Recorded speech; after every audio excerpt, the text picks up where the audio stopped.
Good morning all. This is Siyad Ilikkal. എല്ലാ ദിവസവും രാവിലെ ഉള്ള പ്രീ മാർക്കറ്റ് റിപ്പോർട്ടിലേക്ക് കിടക്കാം. ഇന്നലെ ഇൻഡെക്സ് ഹെവി വെയിറ്റ് സ്റ്റോക്കുകളായിട്ടുള്ള എസ്പെഷ്യലി IT സ്റ്റോക്കായിട്ടുള്ള TCS മറ്റു മുൻനിര ബാങ്കിങ് കമ്പനീസിൻ്റെ ശക്തമായിട്ടുള്ളൊരു പ്രകടനം കാരണം നിഫ്റ്റി വോളറ്റൈൽ സെക്ഷനാണ് എങ്കിൽ കൂടിയും പോസിറ്റീവിൽ ക്ലോസ് ചെയ്യാൻ സാധിച്ചു. നിഫ്റ്റി മാത്രമല്ല, സെൻസെക്സും ബാങ്ക് നിഫ്റ്റിയും ഫിൻനിഫ്റ്റി എല്ലാം തന്നെ പോസിറ്റീവിൽ ക്ലോസ് ചെയ്യാൻ സാധിച്ചിട്ടുണ്ട്. ഇന്നലെ എന്നാൽ നമ്മുടെ മാർക്കറ്റിൻ്റെ ക്ലോസിന് ശേഷം US മാർക്കറ്റ് ഫോളായി. US non farm payroll data എല്ലാം തന്നെ വെയിറ്റിംഗ് ആയ ദിവസമാണ്.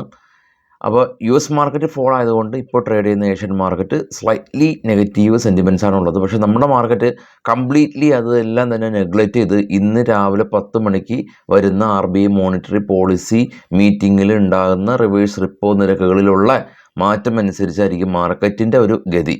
കംപ്ലീറ്റ്ലി ലോക്കൽ ക്യൂസ് മാത്രം റെസ്പെക്റ്റ് ചെയ്യാൻ സാധ്യതയുള്ളൊരു ദിവസമാണ് ഇന്ന്.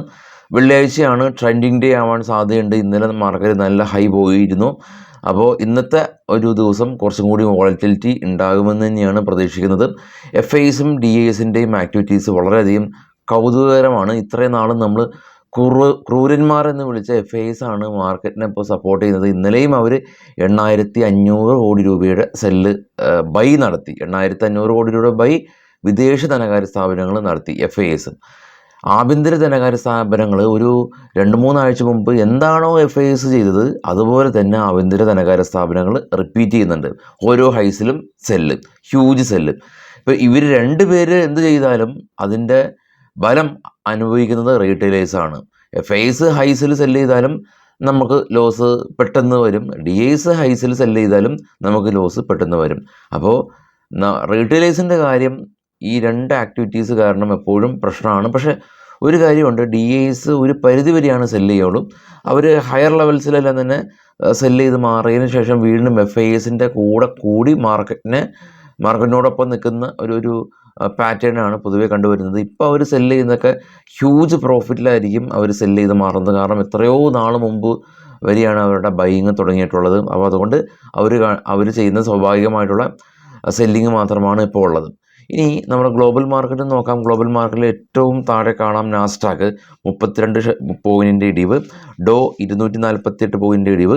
അതിന് മുകളിലുള്ള 3 യൂറോപ്യൻ മാർക്കറ്റും പോസിറ്റീവാണ്, ജർമ്മൻ, UK, ഫ്രാൻസ് മാർക്കറ്റുകൾ. അതിന് മുകളിലുള്ള ഇപ്പോൾ ട്രേഡ് ചെയ്യുന്ന ഏഷ്യൻ മാർക്കറ്റ് മിക്സ്ഡ് ആയിട്ടുള്ള അവസ്ഥയിലാണ്. ഏറ്റവും ടോപ്പിൽ ബിറ്റ്കോയിൻ 1 ലക്ഷം ടച്ച് ചെയ്തതിന് ശേഷം വലിയൊരു പ്രോഫിറ്റ് ബുക്കിംഗ് കണ്ടു. വീണ്ടും 96,655 ബിറ്റ്കോയിനുള്ളത്.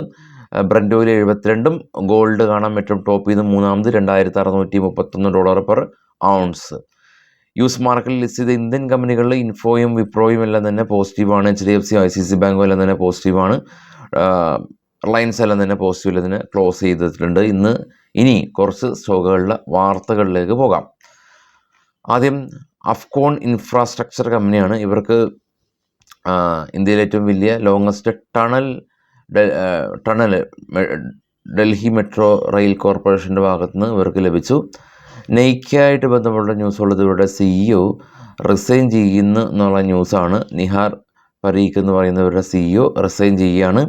ഡോക്ടർ റെഡ്ഡിയായിട്ട് ബന്ധപ്പെട്ടുള്ള ന്യൂസ് ഉള്ളത് ഡോക്ടർ റെഡ്ഡിയുടെ സബ്സിഡിയറി ആം കമ്പനിയായിട്ടുള്ള കസാഖിസ്ഥാനുള്ള കമ്പനിക്ക് പെനാൽറ്റി ലഭിച്ചിട്ടുണ്ട്. $2.87 മില്യൺ ഒരു പെനാൽറ്റി ലഭിച്ചു. ഓല ഇലക്ട്രിക്കൽ കമ്പനി കഴിഞ്ഞ കുറച്ച് ദിവസങ്ങളായിട്ട് ഈ കൺസ്യൂമർ പ്രൊട്ടക്ഷൻ അതോറിറ്റിയുടെ ഭാഗത്തുനിന്ന് നോട്ടീസ് ലഭിച്ചതിനെ തുടർന്ന് സ്റ്റോക്ക് തീവ്രമായിട്ട് ഇടിവ് രേഖപ്പെടുത്തി. പിന്നീട് ഓല പറഞ്ഞിരിക്കുന്നത് ഇവരുടെ റീറ്റെയിൽ ഷോറൂമുകളെല്ലാം തന്നെ ഉയർത്തും. അതിൻ്റെ ഭാഗമായിട്ട് വീണ്ടും റാലി രേഖപ്പെടുത്തി. ഇന്നലെ consumer protection authority further notice, clarification ഇവരുടെ ഭാഗത്തുനിന്ന് ചോദിച്ചിട്ടുണ്ട്. രാംകോ സിസ്റ്റം കമ്പനി ഇവർക്ക് ഒരു പുതിയ കൊറിയയിലുള്ള ഏവിയേഷൻ സെഗ്മെൻറ്റിലുള്ള ഒരു കമ്പനിയായിട്ട് ഒരു പുതിയ ബിസിനസ് കോൺട്രാക്റ്റ് സൈൻ ചെയ്തു. JPT ഹെൽത്ത് കെയർ കമ്പനി ഇവർക്ക് ജാർഖണ്ഡിൽ ഉള്ള ഒരു പുതിയ ഹോസ്പിറ്റൽ കൺസ്ട്രക്ഷൻ്റെ ഒരു ഓർഡർ ലഭിച്ചു.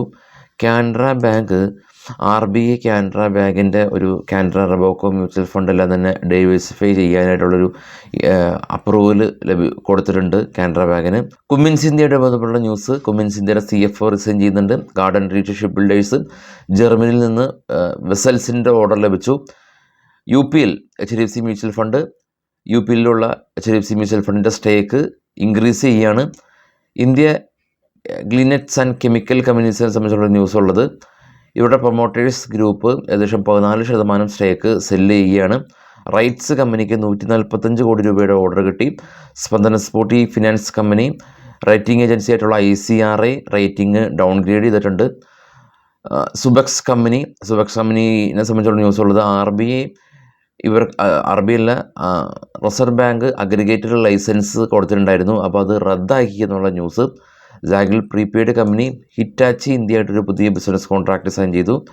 വരെ എഞ്ചിനീയറിംഗ് കമ്പനി ഇവർക്ക് സോളാർ PV മൊഡ്യൂൾസ് മാനുഫാക്ചറിങ് ചെയ്യുന്നതിന് വേണ്ടിയിട്ടുള്ളൊരു NABL accreditation certificate Indian government ഭാഗത്ത് നിന്ന് ലഭിച്ചിട്ടുണ്ടെന്നുള്ള ന്യൂസാണ് അപ്പോൾ ഉള്ളത്.